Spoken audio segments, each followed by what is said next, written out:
오늘은 창세기 4장 말씀입니다. 1, 2, 3장이 아주 기본적인 요소가 있어서 좀 다소 길게 설명을 드렸습니다. 이제부터는 좀 스토리가 있는 그런 이야기로 펼쳐집니다. 일단 아담과 하와가 에덴에서 쫓겨났다는 표현이 맞죠. 거기를 내보냈으니까. 에덴, 기쁨의 동산은 아주 순수하게 하나님의 은혜와 하나님의 사랑 속에 하나님과 친밀한 교제를 나누는 어떤 공간입니다. 그러니까 그것을 모형으로 해서 성막을 만드는 거고, 또 교회도 그런 것이고, 우리 신앙의 집도 그런 것입니다. 우리의 신앙의 집을 잘 지면 에덴 동산이 되는 것이고, 거룩한 성 예루살렘이 되는 것이고, 세상적인 것으로 지어버리면 결국은 에덴을 이룰 수가 없어서 마치 거기에서 이렇게 쫓겨난 것처럼, 그 안에 들어가지 못하는 것처럼, 요한계시록에서도 그 성에 들어가지를 못합니다. 그러니까 우리의 인생의 집을 무엇으로 질 것인지를 잘 선택을 해야 할 필요가 있습니다. 오늘 이 4장 말씀에서도 이제 인간의 역사 속에서 그 진리를 우리에게 가르쳐주게 될 겁니다. 아담과 하와가 결국 아들을 낳았는데, 아들을 처음 낳았을 때 가인이라 그렇게 얘기했습니다. 득남했다, 얻었다라는 뜻이에요. 가인은 내가 얻었다. 뭔가 정말 이 세상에 없는 것을 우리가 낳아서 새로 만들어낸다는 건 아주 큰 축복입니다. 그러니까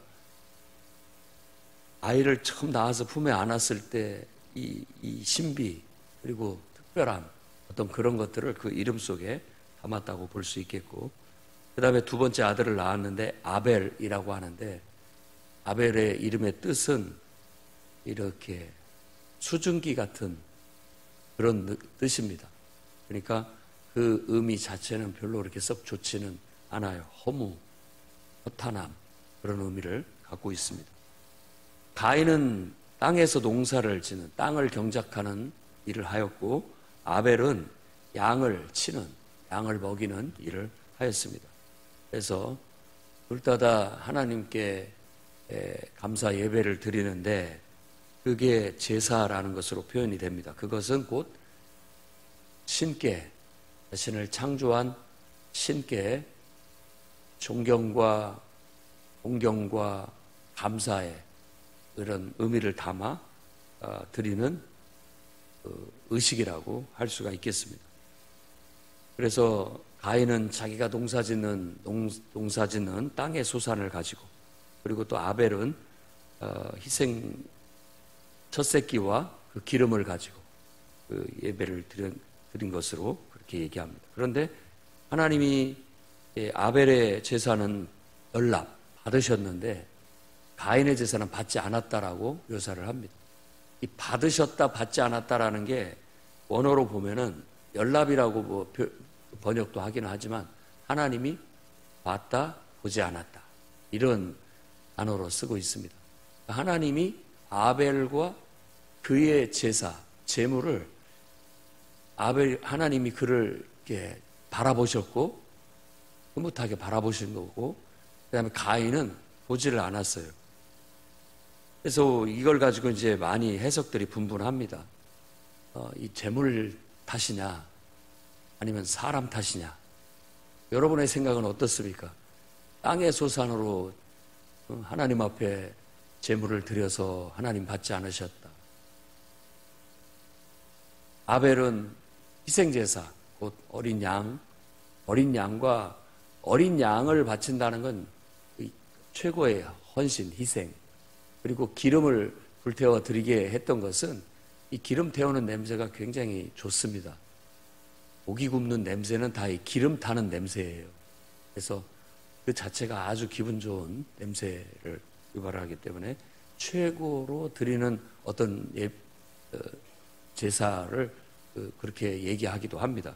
그래서 이게 최초의 희생 제사의 시초가 되는 거죠. 여기에 이제 처음 언급이 되게 되는 겁니다. 그러면 그래서 하나님 받으셨느냐 안 받으셨느냐, 재물 탓이냐 사람 탓이냐, 탓이라고 봤을 때 앞뒤 문맥을 생각하면 사람 탓이라고 해석하는 게 맞습니다. 히브리서에서도 11장 4절에 아벨은 믿음으로 가인보다도 더 나은 제사를 드렸다. 제물에다가 의미를 두지 않고 사람한테 의미를 둡니다. 그러니까 아벨은 정말 믿음으로 예배를 드린 거고 가인은 그러지를 못했다. 믿음으로 하나님 앞에 예배를 드리지 못했다. 라고 그렇게 보는 게 맞습니다. 그리고 그 후에 예배를 드리고 난 다음에 하나님께서 그걸 받지 않으셨다. 뭘 보고 받지 않았다라고 생각했는지는 모르겠습니다만은 받지 않았다라고 여겼습니다. 그리고 이때만 하더라도 이 창세기의 초반부만 하더라도 신과 인간은 항상 대화가 됐어요. 소통이. 에덴에서 쫓겨났다 할지라도 그 뭔가가 벗겨졌을 뿐이지 하나님과의 관계가 완전히 없어진 건 아닙니다. 무슨 의미냐면 이렇게 생각하는 게 제일 은유로 생각한다면 우리가 뱃속에 있을 때는 탯줄로 엄마하고 연결이 돼 있잖아요. 내가 선택할 것이 없어요. 그냥 엄마가 먹으면 내가 먹는 거고 엄마가 즐기면 내가 즐기는 거고 다 이게 연결이 돼 있어서 그냥 그 몸이 그 몸이었단 말이에요. 그런데 이제 탯줄이 잘리고 이 땅에 나와서 내가 호흡을 하고 살아갈 때는 이제는 내가 엄마를 찾아야 됩니다. 이건 본능이에요, 본능. 엄마의 젖을 찾고 엄마의 품을 찾지 않으면 나는 죽어요. 죽습니다. 그러니까 그런 어떤 본능을 갖고 있는 거죠. 마치 이 에덴 동산은 햇속에 있을 때고 이제 거기서 쫓겨났을 때는 이제 내가 이 세상에 태어나서 내가 독립적인 한 개체가 됐다라는 의미예요. 그러니까 우리가 선악을 알게 됐다라는 것, 그것에 눈을 떴다라는 것은 그 전까지는 선악을 알지 못했을 때는 그냥 하나님이나 나나 하나님과 내가 거의 단절이 없이 그냥 하나님 마음이 내 마음이고 내 마음이고 하나님 마음이고 그냥 연결돼 있었어요. 그런데 이제 내가 선과 악을 알게 됐을 때는 그 주권을, 그 주체, 독립을 통해서 내가 가진 거예요, 이제. 그 주권을 내가 가져버린 겁니다. 에덴의 동산에 생명나무가 있고 선악을 알게 하는 나무가 있다는 것은 이렇게도 해석이 가능해요. 생명나무는 영생과 연관이 되고 선악을 알게 하는 나무는 주권을 의미합니다. 그러니까 우리 마음 중심에 하나님이 내게 영생의 근원이시다. 나의 영생은 하나님께 있다. 라는 걸 굳게 두어서 나무 심듯이 심어놔야 되고요. 그 다음에 내 인생의 주권, 주인됨, 내 인생의 주권은 하나님께 있다. 이걸 딱 둬야 되는 겁니다. 그런데 인간이 사탄의 유혹을 받아가지고 인간의 총명함과 인간의 똑똑함이 하나님, 나도 하나님처럼 독립적인 개체가 되고 싶어요. 내 맘대로 좀 하고 싶다고요. 해서 선악을 범한 걸로 이렇게 해석을 할 수가 있습니다. 그래서 복음은 너의 주권을 하나님께 둬라. 그게 하나님께 맡겨라. 그리스도와 함께 죽어라. 이런 말이 바로 너의 주권을 하나님께 둬라. 선악과의 이 독을 해결할 수 있는 것은 예수 그리스도를 믿고 그분과 함께 죽어서 나의 주권을 다시 하나님께 돌려드리는 것. 그게 바로 구원입니다. 그리고 그것이 바로 복음이죠. 구원의 길, 방법인 거예요.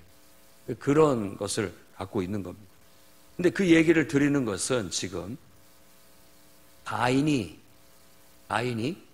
바로 하나님께 주권을 스스로가 이제 자발적으로 드려야 되는데 드리지를 못하고 자꾸만 선악과의 독소가 몸에 퍼져가고 있었다라는 거예요. 그래서 예배를 드리고 하나님께서 가인에게 말을 겁니다. 대화를. 왜? 가인이 예배가 하나님과 소통이 이루어지지 않은 것으로 인해서 화가 났어요. 그러면 가만히 보면은 이제 하나님께서 그에게 네가 왜 화내느냐? 분하여 하면 어찌미냐라는 말은 이 분하다는 게 화를 낸다는 말입니다. 네가 왜 화내느냐? 이렇게 이제 따져 물은 거예요. 여러분, 왜 화가 납니까? 왜 화가 나냐고요. 그러면 이 말 속에는 대체 이 가인이 하나님께 화를 낸 건지, 자기 동생 아벨한테 화를 낸 건지, 아벨 때문에 화가 난 건지, 자기 자신 때문에 화가 난 건지, 뭔가 모르지만 불만이 생겼어요. 화가 나요. 그리고 네 얼굴이 변한 이유가 뭐냐? 화가 나가지고, 화가 난 것이 이제 그것만이 문제가 아니라 안색이 변했다라는 것은 더 심각한 문제입니다. 화가 그 사람을 지배했다라는 뜻을 나타내는 거라고 볼 수가 있습니다. 얼굴이 변했다라는 것은 그걸로 인하여서 내가 완전히 지배당했다, 이런 의미라고 해석을 해야 됩니다. 그래서 예수님께서 산상수훈의 첫 번째 예를 들어서 얘기할 때 살인하지 말라, 율법이 말하지 않느냐. 그러나 내가 너희한테 말한다. 형제에게 화를 내는 것도 죄를 짓는 거다. 결국은 이 화를 내는 것 자체가 살인으로 이어진다라는 걸 말하고 있는 겁니다. 왜 화가 나느냐 도대체. 나한테도 불만이고, 나를 창조한 신에게도 불만이고, 또 나보다도 더 칭찬받고 잘난 동생도 보기가 싫고 화가 나고, 이게 바로 내가 선악과의 독의 어떤 것이라고 볼 수 있습니다. 내가 주권을 나한테 둬버리니까 내 스스로가 하나님을 인정하고 하나님께 굴복하지 않으면 나는 내 스스로가 신처럼 이렇게 스스로 화내고 스스로 화에 지배돼서 내 멋대로 행하는 그런 죄를 짓게 되는 겁니다. 이런 것을 죄라고 합니다. 죄, 악. 하나님의 통제 아래 있지 못하고 하나님의 지배되지 못하고 다른 것에 의해서 지배가 되어지게 됐을 때 우리는 그것을 악이라고 하고 죄라고 하고, 그리고 그걸 어떤 대상을 그것 자체를 우상이라고 그렇게 묘사를 하는 겁니다. 결국 가인은 바로 하나님께 집중하지 못하고 하나님께 굴복하지 못하고 하나님께 스스로가 하나님께 영생이 있고 하나님께 나의 주권이 있음을 인정하지 못하고 그냥 그 마음이 없는 상태에서 예배를 드리니까 하나님께서 안 받으시는 거죠. 그 마음과 생각을 아시는 분이 하나님인데, 그러니까 겉으로는 예배를 드리는 모습을 갖고는 있지만 실제 그 마음은, 그 사람 됨됨이는 하나님 앞에 그렇게 순종하지 못하는, 하나님을 인정하지 못하는 그런 삶을 살고 있었기 때문에 하나님께서 그걸 깨우치시기 위해서 보지 않는 겁니다. 받지 않으시는 거예요. 그러니까 인생은 어떻게 보면 우리 인생에 뭔가가 문제가 터지면 항상 하나님과의 관계를 먼저 살펴야 됩니다. 내가 하나님을 똑바로 보고 있는가?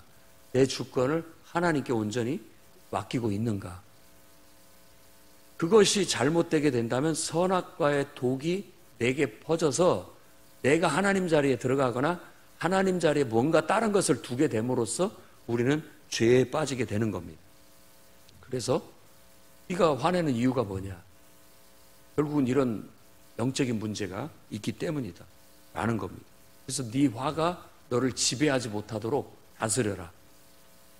그 말을 네가 선을 행하면 어찌 낯을 들지 못하겠느냐라고 그렇게 얘기했는데, 이 선이라는 것은 항상 하나님의 뜻에 맞는, 하나님의 뜻을 쫓아가는 것을 말하는 건데, 하나님 뜻을 쫓아가지 못하고 하나님 뜻에 맞추지 못하면 우리 모든 인간은 부끄러움을 느끼는 겁니다.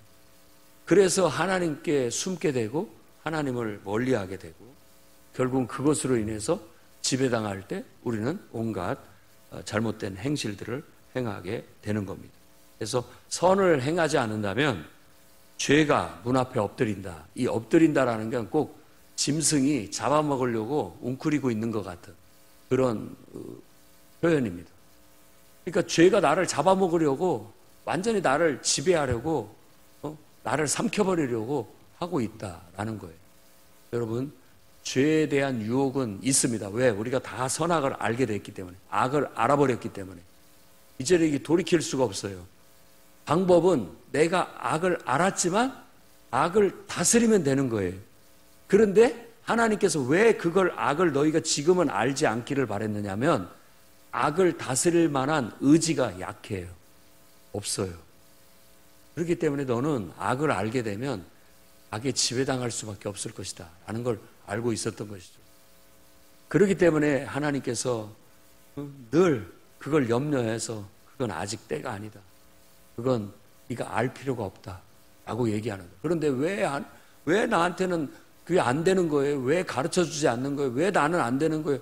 떼쓰는 어린아이 마냥 결국은 자기가 부모의 뜻이 아님에도 불구하고 하나님의 뜻이 아님에도 불구하고 그냥 저질러버린 거예요. 그래서 결국 악을 알고 보니까 그것이 얼마나 자신한테 해로운지를 알게 됐고 그것이 부끄러워 늘 스스로를 수치심을 가지고 가리는 삶을 살게 됐던 겁니다. 이제는 우리에게 주권이 우리한테 넘어와 버렸기 때문에 우리 스스로가 그 주권을 자발적인 마음으로 항상 하나님께 돌려드리는 그런 기도와 예배와 수행이 필요합니다. 그렇게 하나님께 늘 주권을 돌려드리는 예배, 기도, 어떤 말씀의 묵상, 순종이 아니면 우리가 이길 수가 없습니다. 이겨나갈 수가 없는 거예요. 그래서 예배는 이제는 삶의 한 요소가 되고 필수가 되는 거예요. 이 창세기를 배경으로 하고 있는 게 욥기서라고 하는데 욥이 아침과 저녁으로 죄에 빠지지 않기 위해서 예배를 드렸다라는 것을 기억해야 됩니다. 우리가 아침과 저녁으로 하루 24시간 늘 깨어서 하나님을 의식하고 그분과 대화를 나누고 그분과 상의를 하고 의식적으로 하나님 앞에 아침과 저녁으로 예배를 드리고 기도를 드리는 이유는 늘 하나님의 뜻, 선을 행하려는 수행이고 노력이고 그래야만 악이 들어오지 못한다라는 것을 알기 때문입니다. 여러분이 선을 행하지 않은 만큼 악이 여러분을 밀고 들어옵니다. 그건 내 의지하고 상관이 없는 거예요. 우리 마음이라는 공간 속에 선이 꽉 차 있으면 악이 들어올 데가 없는 것이고 내가 선이 반절만 차 있으면 악이 반절 밀고 들어오는 거예요. 그러니까 방법은 선으로 악을 이기는 겁니다. 그게 우리가 다스리는 방법이에요. 그런데 구약에는 이렇게 하나님께서 예배를 통해서 또 희생 제사를 통해서 하나님과의 대화, 기도를 통해서 이겨나갈 수 있게 했는데 궁극적인 문제가 해결이 안 되니까 하나님께서 인간이 되어 이 땅에 오셔서 그 죄의 권세를 십자가에서 깨뜨리고 속량을 하시고 이제는 우리에게 성령으로 임재하셔서 보혜사가 되어주셔서 이제는 다만 이 보혜사 성령만 따르게 된다면 성령의 인도함만 따르게 된다면 거뜬히 악을 이길 수 있게 만들어 놓으셨던 거예요. 그러니까 인간 스스로가 의지를 가지고 자기의 주권을 가지고 스스로가 하나님께 복종하고 스스로가 선을 행하는 게 너무 취약하니까 하나님께서 우리의 구원자가 되어주셔서 이제는 보혜사 성령으로 우리 가운데 임재하셔서 우리의 삶을 구원으로 이끌고 계시니까 여러분 예수 믿고 성령 받지 않으면 성령이 여러분에게 임재하셔서 보혜사 성령이 여러분을 인도하셔서 그 인도하심을 따르지 않는다면 우리도 이 땅에서 원수 마귀 사탄을 이길 수 없고 죄의 유혹을 이길 수 없습니다.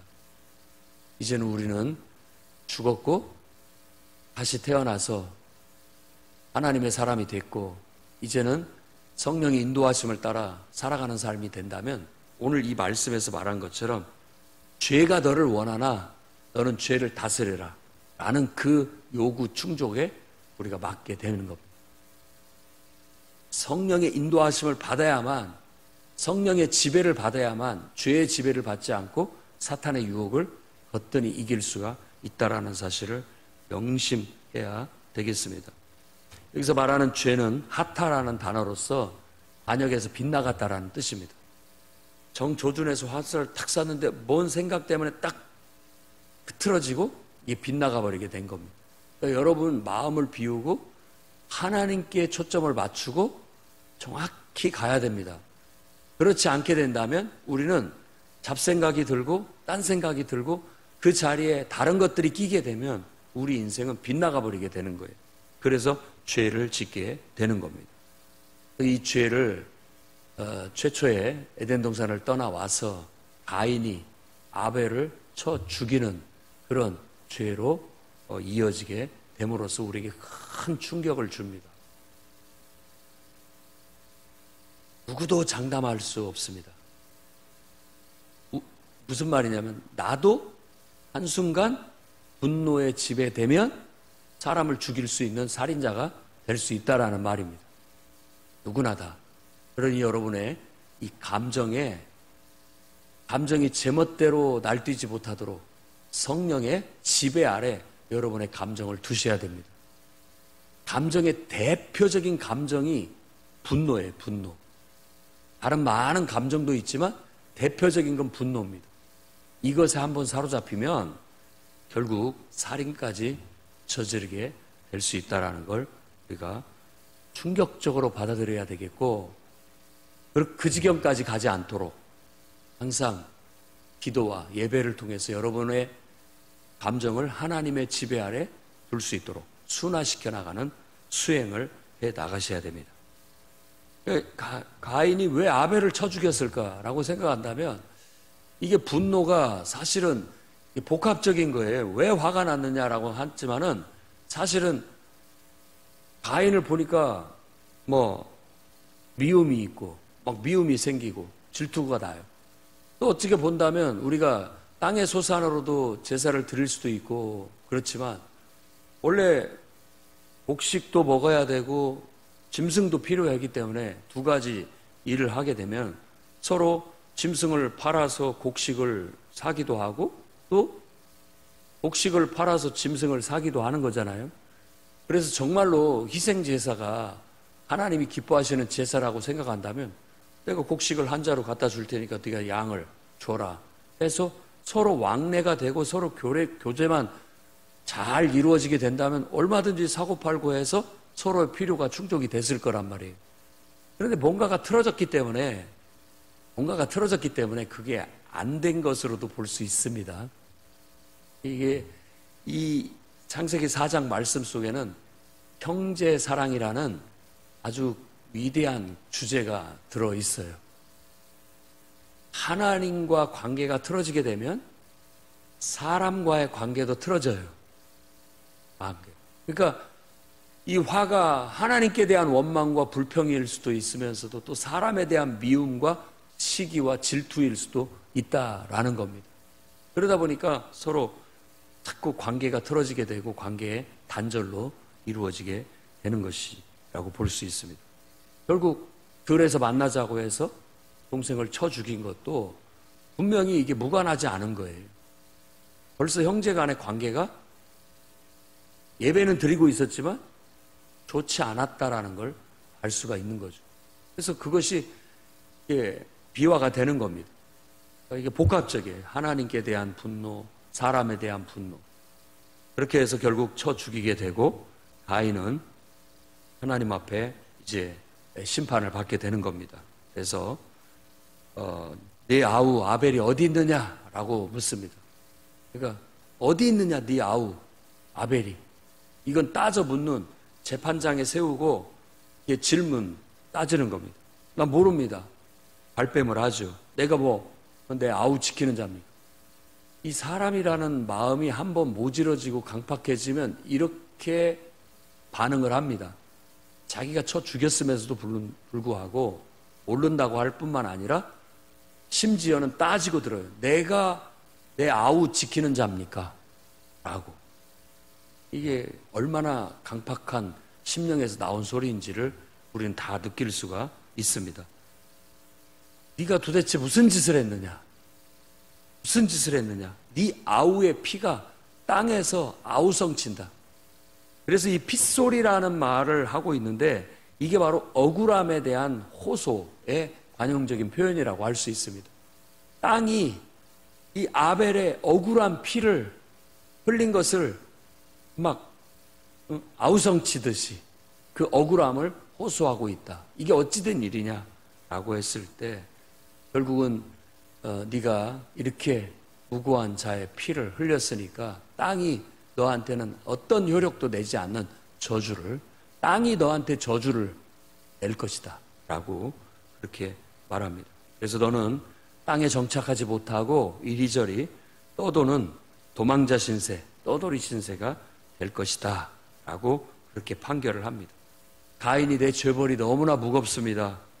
그러니까 자신의 욕망에 한순간에 눈 멀어서 한순간에 그 지배를 당해가지고 이런 죄를 짓게 되면 마음이 편치가 않아요. 누구든지 편한 마음으로 사는 사람은 하나도 없습니다. 죄를 짓고.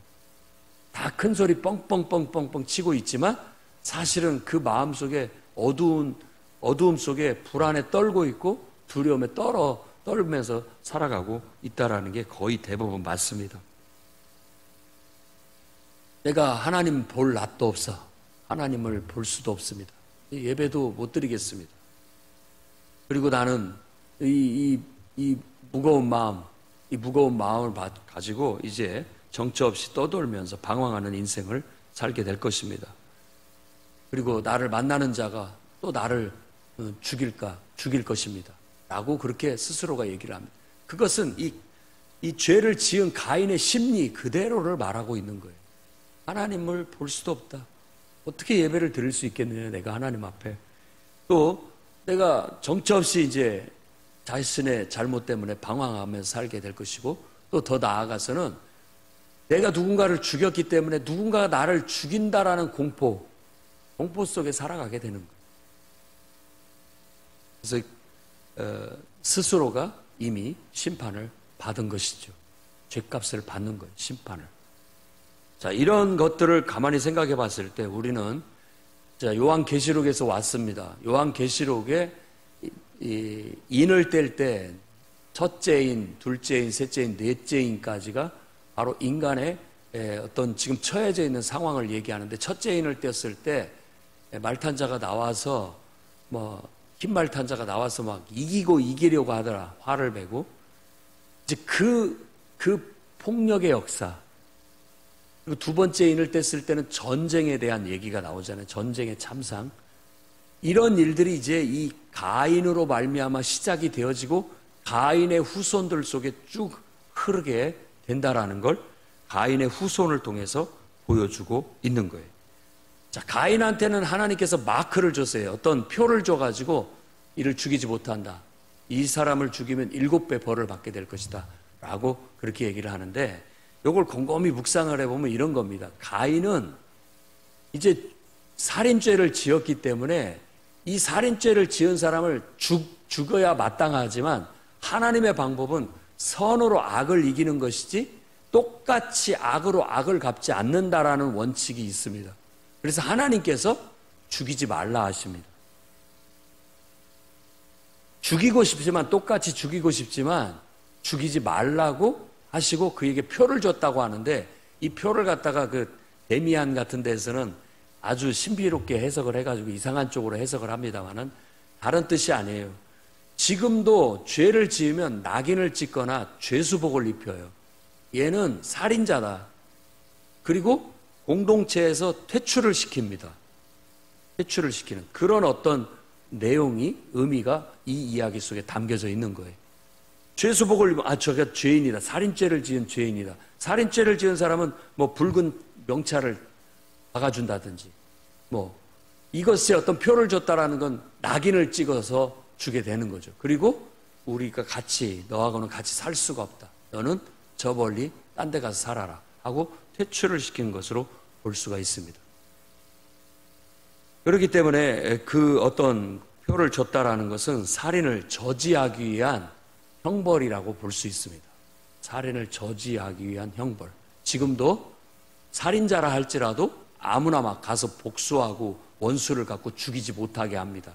그리고 재판을 받아서 그에 합당한 벌을 받게 하고 격리시켜서 사회에 격리를 시키게 되는 것이죠. 그런 어떤 것들을 그런 처벌이라고 말할 수 있습니다. 가인이 이제 가서 결국은 결혼을 하고 결혼을 해서 아마 쫓겨났던 것으로 볼 수가 있겠습니다. 그래서 거기서 아들을 낳았는데 에녹을 낳게 됐고 그때 성을 쌓았다. 불안하죠. 언제 누군가가 쫓아와서 자기를 죽일지 모르기 때문에. 왜냐하면 자기도 분노에 막 미움에 눈 멀어갖고 누군가를 쳐 죽였기 때문에 다른 사람들도 그럴 수 있다라고 생각을 한 거예요. 그래서 성을 쌓습니다. 이 성은 실제 도시를 만들었다라고 하고 이제 방비하기 위한 성을 쌓는 거죠. 이기고 이기려고 하더라. 그리고 전쟁을 통해서 더 센 무기를 만들어내는 인류의 문명, 인간의 상태, 인간의 모습을 이 가인의 후손을 통해서 그대로 또 우리에게 보여주고 있는 거예요. 그러는 여호와 앞을 떠나라는 단어에 집중을 해야 됩니다. 16절에. 하나님을 떠난 문명의 시작. 결국 스스로가 주인이 돼서 스스로를 방비하기 위해서 성을 쌓고 문명을 일으킬 수밖에 없었던 인류의 이런 모습을 보여준다고 말할 수 있습니다. 그래서 가인의 7대손까지 두발 가인까지 얘기를 하고 소개를 하고 있습니다. 자, 에녹이 성을 쌓아서 에녹성이라는 성을 만들어서 아성을 쌓고 그리고 나아가서 야발이라는 사람은 목축을, 유발이라는 사람은 수금이나 통소, 음악을, 두발 가인은 굴이나 쇠로 금속을 세공하는 장인이 되었다라고 해서 스스로가 이제 스스로를 방비하고 스스로를 살아가기 위해서 이런 다양한 문명들을 만들어냈는데 결국 이것을 쭉 보면은 라멕의 때에 라멕의 노래 속에 나와 있는 것이 내가 사람을 죽였다. 그가 나한테 상처를 냈기 때문에 나는 그를 쳐 죽였다. 내가 죽인 그 사람은 젊은 소년이다. 라고 얘기를 하면서 가인이 사람을 죽였을 때 가인에게는 벌이 7배라고 했지만 이제 나한테는 나를 죽인 자는 77배. 이 이야기가 담고 있는 것은 뭐냐면 폭력은 계속 증가된다.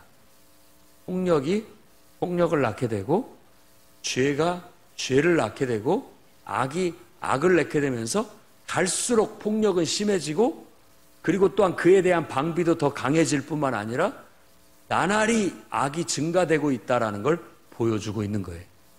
이기고 이기려는 것이 부정적인 거예요.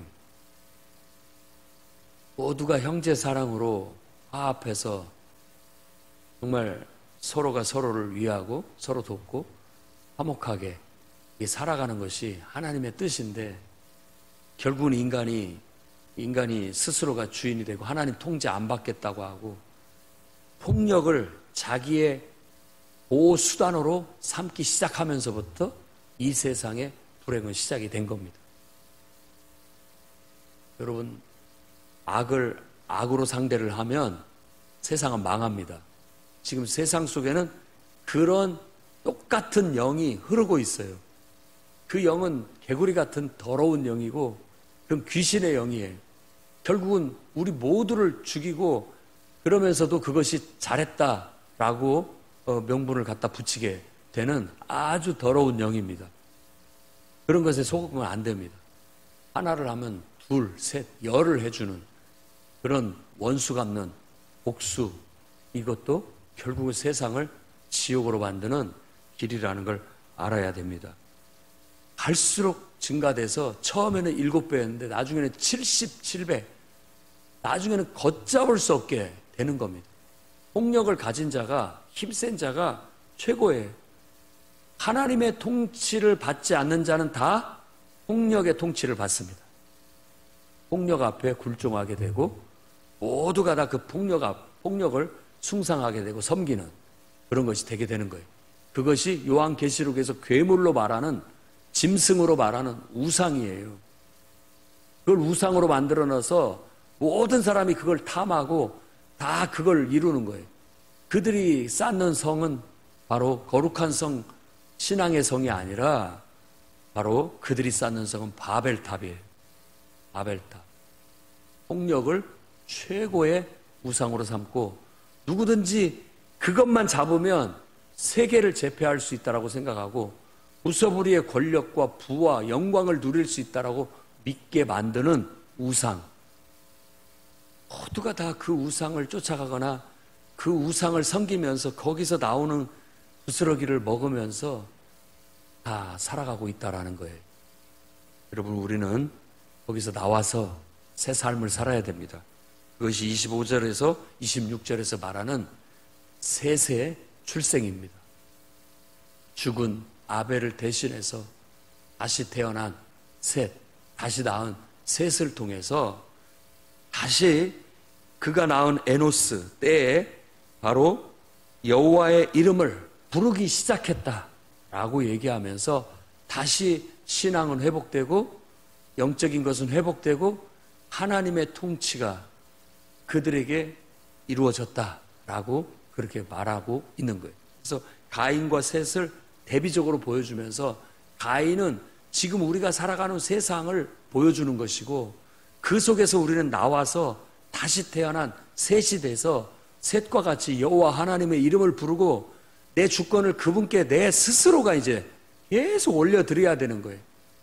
주권이 나한테 떨어져 와버렸기 때문에 나는 늘 하나님께 손을 내밀면서 그분과 연결을 시켜야 되고 그분의 지배 아래, 그분의 통제 아래 두어야 그 안에 영생이 있고 그 안에서 참된 삶이 펼쳐질 수 있는 거예요. 그래서 양극단으로 생각한다면 바로 하나님을 믿지 않는 사람과 하나님을 믿는 사람의 두 극단이 있는 겁니다.